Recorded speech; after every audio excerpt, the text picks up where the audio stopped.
அருமையான தேவ ஜனமே, இயேசுவின் நாமத்தில் உங்கள் யாவருக்கும் அன்பின் வாழ்த்துக்களை நான் தெரிவித்துக் கொள்கிறேன். கர்த்தர் இந்த நாளுக்கென்று கொடுத்த வேத வசனத்தை எடுத்து வாசிப்போமா? ஏசாயாவின் புஸ்தகம் 61வது அதிகாரம், அதில் 7வது வசனம் முதல் கடைசி பகுதியை மாத்திரம் எடுத்துக்கொள்ளும். நித்திய மகிழ்ச்சி அவர்கள் தலையின் மேல் உண்டாயிருக்கும். நித்திய மகிழ்ச்சி என்றால் என்ன? உலக பிரகமான மகிழ்ச்சியை நம்ம எடுத்துக்கொள்ளக்கூடாது. அது எப்பொழுதும் நித்தியமானது, அது அநித்தியமானது. எப்போ போகும் எப்போ வரும் என்று நம்மளால் சொல்லவே முடியாது. அதில் அந்த 9வது வசனத்தை எடுத்து பார்த்தீங்கன்னா, அவர்கள் கர்த்தரால் ஆசீர்வாதம் பெற்ற சந்ததி என்று அறிந்து கொள்கிறீர்கள். கர்த்தருக்குள் பூரிப்பாய் மகிழ்கிறேன், என் தேவனுக்குள் என் ஆத்துமா களி கூறுகிறது. மணவாளன் ஆபரணங்களினால் தன்னை அலங்கரித்துக் கொள்கிறதற்கு, மணவாட்டி நகைகளினால் சிங்காரித்துக் கொள்வதற்கு ஒப்பாக மணவாளன் தன்னுடைய ஆடைகளை அனுபவித்து அவனுடைய கல்யாண வஸ்திரத்தில் போடுவதற்கும், மணவாட்டி தன்னுடைய கல்யாண வஸ்திரத்தை போடுவதற்கும் ஒப்பாக அவர் இரட்சிப்பின் வஸ்திரங்களை எனக்கு உடுத்தி நீதியின் சால்வையை எனக்கு தந்தார். இதுதான் உண்மையான சந்தோஷம். நீதியின் சால்வையை தேவன் எனக்கு தந்தார், இரட்சிப்பின் வஸ்திரத்தை எனக்கு உடுத்து விட்டார். இதுதான் நம்முடைய வாழ்க்கையில மிக முக்கியமான காரியம். அப்போ அதுதான் ஆண்டவர் முன்னோட்டி எழுதி வச்சிருக்கிற நித்திய மகிழ்ச்சி அவர்களுக்கு உண்டாயிருக்கும். இந்த காரியம் இருந்துச்சுன்னா நித்திய மகிழ்ச்சி உங்களுடைய வாழ்க்கையில இருக்கும். நீங்க என்ன பாவம் செஞ்சுக்கிட்டு எப்படி வேணாலும் வாழ்ந்துடலாம், பணம் இருந்தா போதும்னு சொல்லி நீங்க ஒரு வாழ்க்கை வாழ்றீங்களே, அது நித்திய வாழ்க்கை அல்ல, அது அழிந்து போகிற வாழ்க்கை. ஒரு நாள் நீங்கள் கர்த்தருக்கு கணக்கு கொடுக்கும் பொழுது தேவன் உங்களை நரகத்தில் தள்ளி விடுவார். ஆனால் கர்த்தருக்கென்று பரிசுத்தமாய் நீதியாய் உண்மையாய் பரிசுத்தத்தோடு கலந்து அன்பு நிறைந்த ஒரு வாழ்க்கை நாம் வாழும் பொழுது கர்த்தர் நம்மளை உயர்த்தி நிறுத்துவார். அதனுடைய ஆசீர்வாதங்கள் வேற மாதிரி இருக்கும். கர்த்தரின் ஆசீர்வாதம் ஐஸ்வர்யத்தை தரும், அதனோடு கூட அவர் வேதனையை கூட்டான்னு இருக்குது. பொல்லாத பேய் தான் நம்மளை வேதனைப்படுத்துவான், ஆண்டவர் நம்மளை தூரப்படுத்துவான். ஆனால் ஆண்டவர் நம்மளுக்கு நன்மைதான் செய்வார். இந்த வசனம் சொல்லப்பட்டிருக்கு பார்த்தீங்களா? ஒரு ஆண் எப்படி இருக்கணும், ஒரு பெண் எப்படி இருக்கணும்னு சொல்லியிருக்கலாங்களா? கல்யாண வஸ்திரம் எவ்வளோ நீட்டாக இருக்கணும், அதன்படி நீ உன்னுடைய வாழ்க்கையை நீ நடத்துவாயானால் நித்திய மகிழ்ச்சி தலையின் மேல் இருக்கும். நாம் நம்மை நிதானித்து அறிந்து பார்ப்போமா? நாம் எப்படி ஒரு வாழ்க்கை வாழ்கிறோம்? நாம் கர்த்தருக்கென்று என்ன வாழ்க்கை வாழ்கிறோம்? நைட்டான ஒரு குடும்ப ஜெபத்தை பண்ணிக்கிட்டு ஒரு 2 நிமிஷம் காணிக்கையை போட்டுட்டு வந்து இருக்கிறது ஒரு வாழ்க்கையா? தன்னைத்தானே அர்ப்பணிக்கிறது, தன்னைத்தானே சிலுவையில ஒப்பு கொடுப்பது, மற்றவர்களுக்காக பாடுபடுகிற ஒவ்வொருத்தவர்களுக்காக, கடன் பிரச்சனை கஷ்டப்படுகிறவர்களுக்காக, வியாதியில கொடுமைப்படுகிறவர்களுக்காக, விரிந்து கிடக்கிற குடும்பங்களுக்காக, தேசத்தில் நடக்கிற அழிவு நாச மோசங்கள் விற்கப்படுவதற்காக திறப்பில் நின்று கதறுகிற ஒரு எஸ்தரை போல நம்முடைய வாழ்க்கை மாற வேண்டாமா? எஸ்தருடைய வாழ்க்கையை நீங்க பார்த்துருக்கிறீங்கல்ல? அந்த கதையை எடுத்து படிச்சு பாருங்க.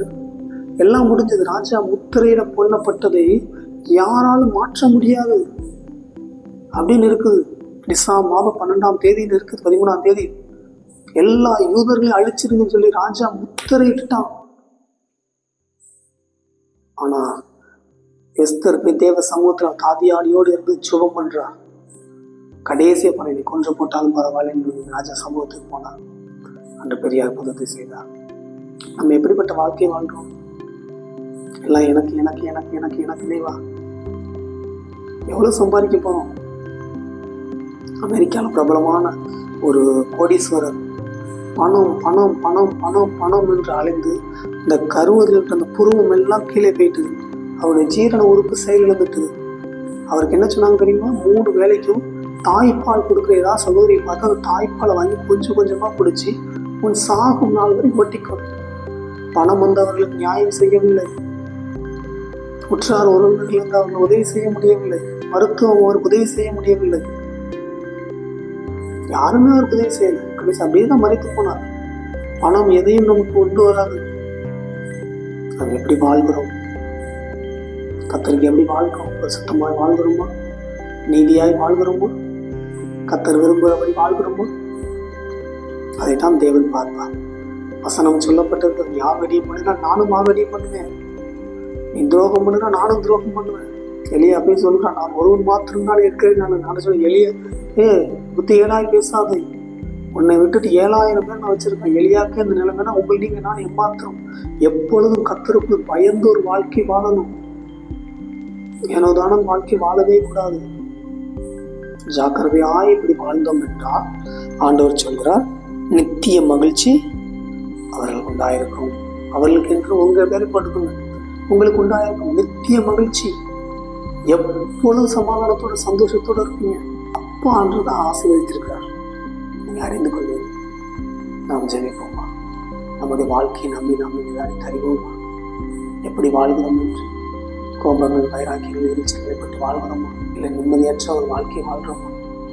நாம் செய்த பாவத்தின் நிமித்தம், செய்த சாபத்தின் நிமித்தம், அந்த வீண் பழியின் நிமித்தம் மனம் சார்ந்து வாழ்கிறோமா? காரியங்களே வாய்க்க மாட்டேங்குதா? நாம் ஜெபிப்போமா? நம்மளை நாமே அர்ப்பணித்து ஜெபிப்போம்.